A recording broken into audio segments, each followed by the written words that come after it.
6082 aluminum plate is a relatively good alloy aluminum plate in the 6 series aluminum plate, mg Si. The 6 series is aluminium alloy with magnesium and silicon as the main alloying elements.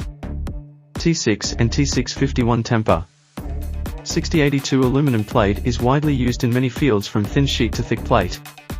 If it is ultra-wide and thick 6082 aluminum plate, it is more used in transportation fields such as automotive aluminium and marine aluminium manufacturing.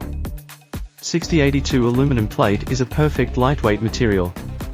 6082 aluminium alloy is a medium-strength alloy with excellent corrosion resistance. Aluminium alloy 6082 has the highest strength of the 6000 series aluminium alloy. It has replaced alloy 6061 in many applications. A wide range of aluminium products such as aluminum strip, aluminium coil, aluminum plate, aluminum sheet, can be provided by Mingtai with the affordable prices and outstanding quality.